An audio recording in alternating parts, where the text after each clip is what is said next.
On s'est énormément concentré sur le contenu. On progresse sur nos contenus, c'est indéniable.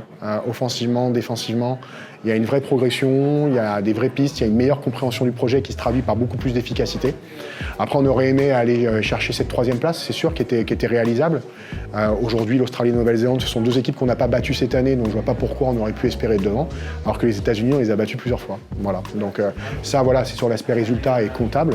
Maintenant, à nous d'être capable d'avancer avec ça et les enseignements pour le championnat du monde, parce que c'est une compétition qui redémarre. Ouais, ça se joue à rien. À chaque fois, on a des scénarios de match qui ne tournent pas forcément en notre faveur, mais on sait que notre projet, et qu'importe les filles qui soient là, on a les armes pour aller les battre. Offensivement, on a réussi clairement à se faire un projet, à se donner toutes des repères et à savoir quoi jouer en fonction de la défense en face. La défense, c'est vrai que c'est aussi la source de l'attaque. On parle aussi beaucoup de possession. Ce jeu, si tu n'as pas le ballon, statistiquement, tu ne gagnes pas. Donc nous, il faut qu'on défende fort pour récupérer justement le maximum de ballons, donc mettre le plus de pression à l'adversaire et pas les laisser jouer. Ça, c'est notre identité. On l'aborde comme en tout cas, on en a parlé avec le groupe, comme une nouvelle compétition.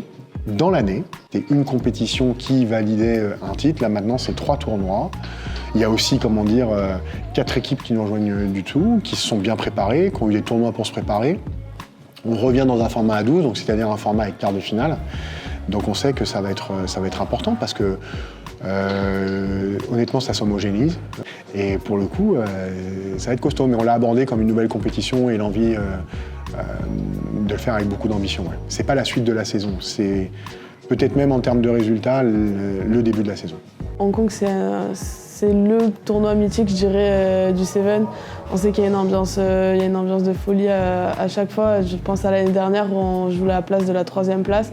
On rentre dans le stade, on va s'échauffer sur la partie du coup de l'embut pour s'échauffer et on a l'impression d'être en boîte de nuit, quoi. Il y a tout le monde, il y avait les lumières éteintes, à peine de quoi voir le ballon, tout le monde, la musique à fond, le stade était plein. Donc franchement, c'est une ambiance hyper particulière et nous, on adore ça. Enfin, on n'a pas ça à tous les tournois. Donc franchement, Hong Kong, pour ça, c'est un de nos préférés, quoi. Franchement, on va aller le plus loin possible. Enfin, nous, ce qu'on veut, c'est aller chercher des finales. Franchement, nous, les objectifs, ils sont pas durs à atteindre tellement on est centré sur le contenu. On a des objectifs de contenu, mais alors là, clairement, on sait où on veut aller. Je te l'ai dit un peu plus tôt. On sait ce qu'on veut faire, on sait comment on veut le faire.